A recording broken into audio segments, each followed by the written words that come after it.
It took me over a decade to learn these specific things to be what I consider as a black belt in business. Most people who run any type of gym, they're great on the mats, they're great at teaching, they may even be great at leading, managing, holding people accountable, but they're not great as a whole. It's usually missing one of these things, and I'm gonna go over them in this video. If you don't know who I am, my name is Dan. I'm the BJJ business guy, and like I said, for the last decade, I've been starting and growing specifically 2 businesses that reached over $1 million in sales, and now I'm taking these experiences and I'm translating them to the jiu-jitsu industry. Number one is, if you're struggling to have people even find your gym in the first place, this is what we call a marketing problem. Marketing problem, contrary to popular belief, is very simple to solve. There are certain things that you have to do in order to solve it, and if you're doing anything but those things, yes, obviously it's not going to work. But it's not what you see in other videos or what you get advice from other people who are running their gyms. Oh, get a videographer. Oh, you got to create your reels on Instagram this specific way. Or, oh, you got to do this, you got to do that. And like, normally when you're getting advice from other people who own gyms, they're doing this, what I'm about to tell you, but they don't even realize that they're doing it. What they're doing is remarketing, specifically retargeting in the form of a few different ways, whether it's referrals, Google ads, Facebook ads, things like that. But let me break down what remarketing and retargeting is, and then you'll be able to understand how to do it in your own way. So imagine you have John. John used to play baseball in high school. In college, he was part of like his local ultimate frisbee team, and John has had 2 kids now, and he's, gained a little bit of weight, and he's looking for something to, reinvigorate that steam back in his life to like keep the ball moving forward and like, get him in shape and all that good stuff, right? Like a typical, high school, college athlete looking for the newest sport. So he sees your reel on Instagram because it was locally targeted with your location, and it was just people at an open mat, and it was panning back and forth, and it was showing you guys sweating in a gi, a couple people doing a no gi sweep in the background, and he ends up like. What John is going to end up doing is, what do you think he does after he likes that photo and becomes a little bit interested in jiu-jitsu particularly? Well, you'd imagine that John may look at the profile, he may continue scrolling on the profile and see what it's about. He might click onto the website. He might close out of Instagram altogether and go full tilt into it and say jiu-jitsu near me in Google in the search terms. Now, when your gym shows up in another place after a person has already had an interaction with you, that's essentially remarketing. And the way that a lot of very successful gyms are doing this is by doing one form of advertising or marketing, and then also focusing on another form of advertising or marketing, and whoever gets hit first with whatever ad or whatever reel or post on Facebook, Instagram, whatever it is, they're gonna eventually find you, your gym, or somebody else's gym in another social media channel.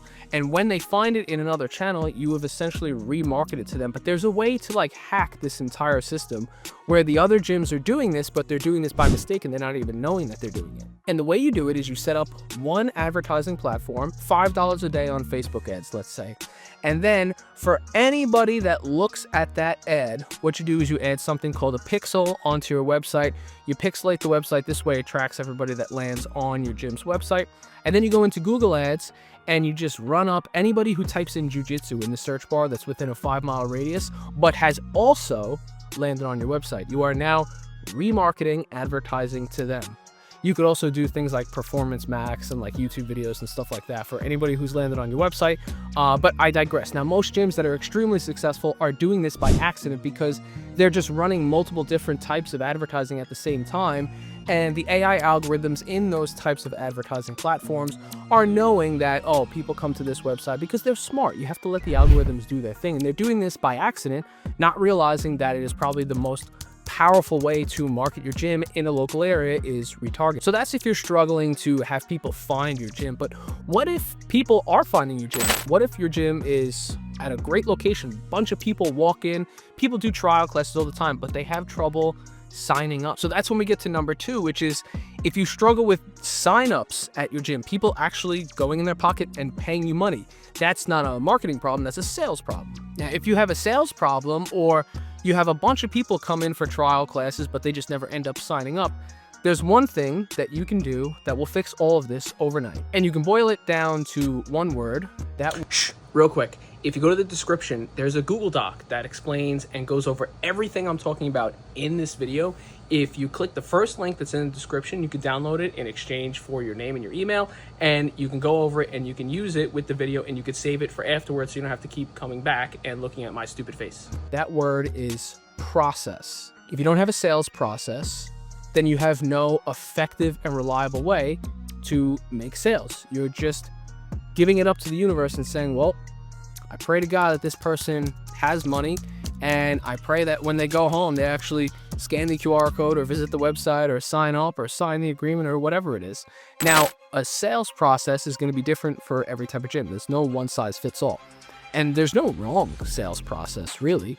There's just wrong in having no sales process. Now, an example of a sales process that I love is on your website, you have the option to schedule a free trial class. This way you can just keep up with people who are coming in at certain days. So this way you can, grab the purple belt or grab your instructor and say, hey, there's a guy scheduled today. He's supposed to be a new guy who wants a trial class. Like, I'm going to focus on teaching, but if you don't mind, can you pull him aside and just work with him and be his partner? You'll be able to mentally look at that and kind of schedule it in your head beforehand. But if you have people scheduling free trials, number 1 is you capture their name, email, phone number, and you have them softly commit to a time to come and train. But number 2 is once the trial class is over, you can now give them your pitch. And most people don't like to do like hard selling in gyms, which is fine. But what I would do is I would have a piece of paper as your waiver and agreement. So I would have the waiver, which they probably already signed if they're doing it in the trial class, but give them a copy of it.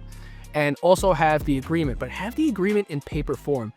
It's so much harder to throw out a piece of paper than it is to just close a tab on a smartphone when they have the agreement kind of like open like that. Like, yes, signing the agreement electronically is easier, but signing it in person, right, or physically signing it, number 1 is it's more binding, legally speaking, whatever state you're in. But number 2 is it's harder for them to look at it and physically throw it out.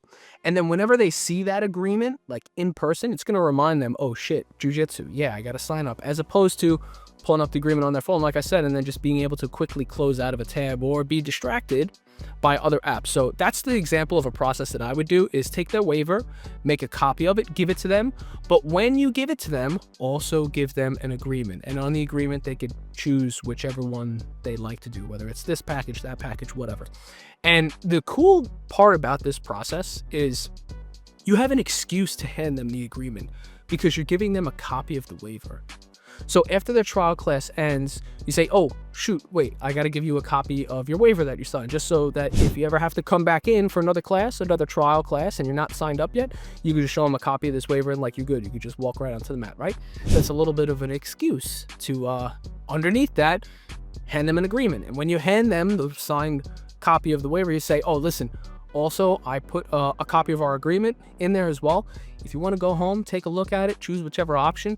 Or if you want to take a look at it right now, just by all means, I'm here for any questions. Do you want to go home and look at it, or do you want to talk about it now? Give them the option. Do you want to go home and talk about it? Do you want to, and if they're feeling a little iffy, they'll be like, oh, I'll just look at it at home. Fine, no problem. Nope, not too pushy. But if they say, oh yeah, like which package would be for me? Now you know they're interested. Like you probably have a chance to just grab the sale right then and there without being too pushy. And that all comes down to having a process. So by all means, steal that process or just keep on going with whatever process you have, but make sure you mentally notate what process you have. So this way, if you have staff members or anybody else, that they can follow the same process and you can have a reliable way of getting people to sign up. Now let's do a hypothetical scenario. Let's say your gym is running great. You're making a shit ton of money and all your classes are packed. Wonderful. And you may be watching this and being like, all right, marketing, sales, like I kind of got this down. Like what else can I get out of being a black belt in business? Well, how about keeping your instructors or your gym business partners loyal to the gym that you're in? I've seen so many fucking stories about gym partners being burned by other gym partners, business partners. And here's the problem.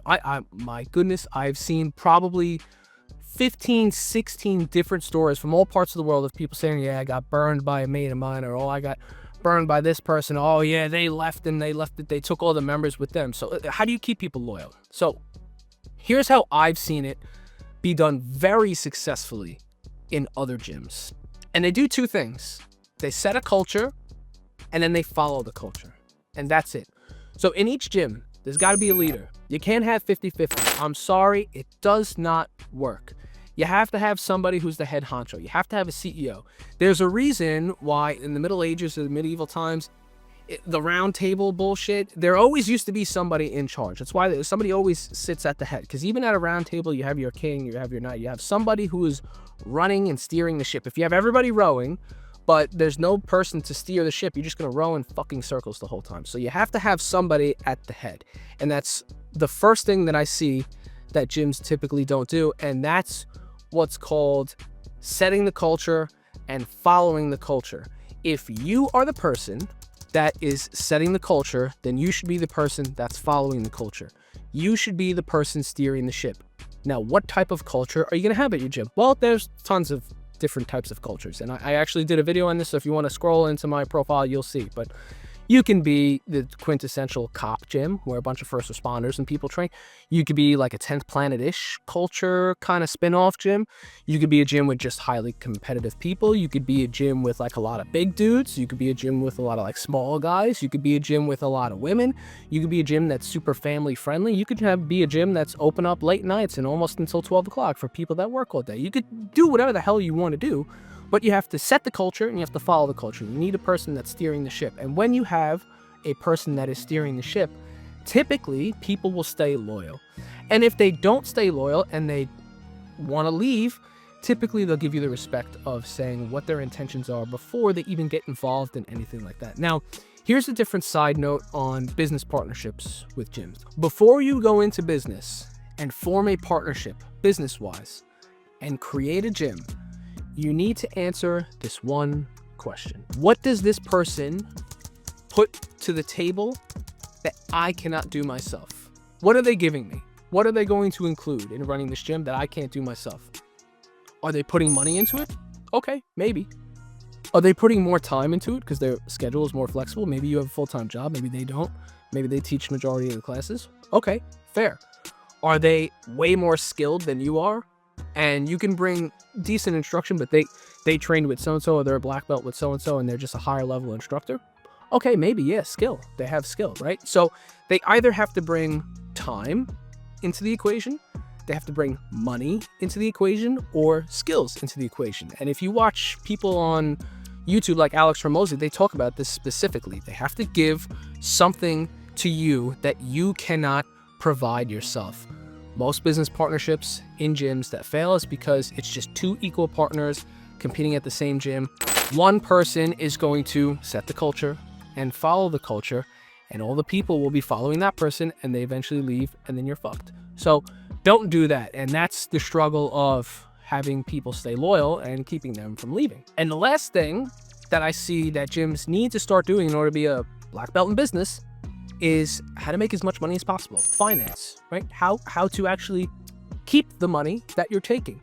Now, I used to do this in my last business in the last industry that I was in, and it's called Profit First Accounting.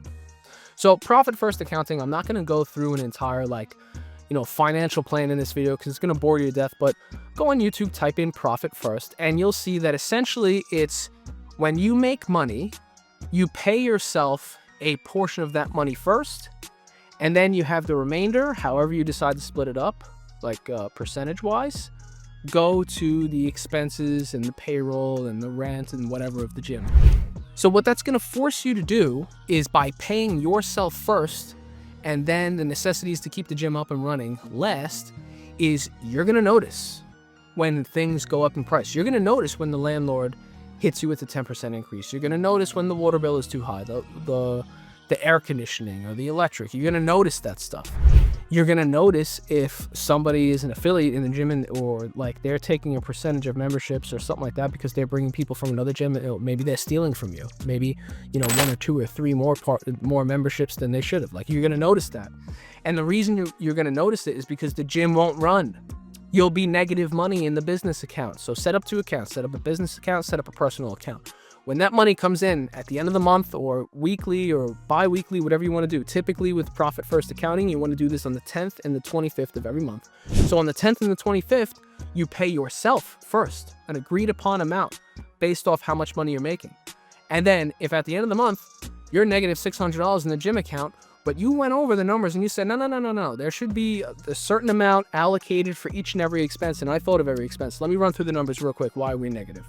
Because it's so much harder to pull money out of your personal account and back into the business account than it is to just pay yourself a little bit less. So think about this. You have $10,000 in the business bank account and you look at it and you're like, oh, all these bills. All right, maybe I'll pay myself $2,200 this month instead of, you know, the original like $4,600. No, with profit first accounting, you would figure out why you're short that much and you'll be able to keep what you make, as opposed to losing what you make in leaky bucket expenses. Finances is what's going to destroy a lot of people's motivation to keep going to the gym and keep the gym up and running. Like, a lot of gyms fail after 3 years because it's working, it's making some money, but the person who's running the gym is spending 40 hours a week there and they're making like less than minimum wage, and they end up just giving up, or they give the gym away to somebody else for them to run. That's why you see a lot of gyms get taken over.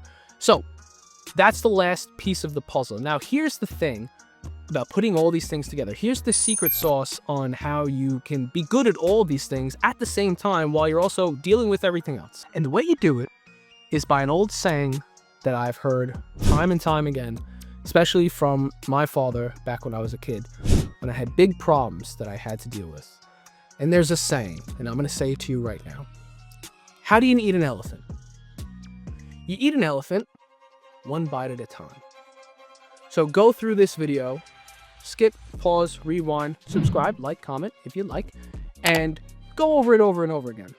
Because if you have to double back and maybe take some notes down and work on one of these pieces at a time, well, that's how you eat an elephant.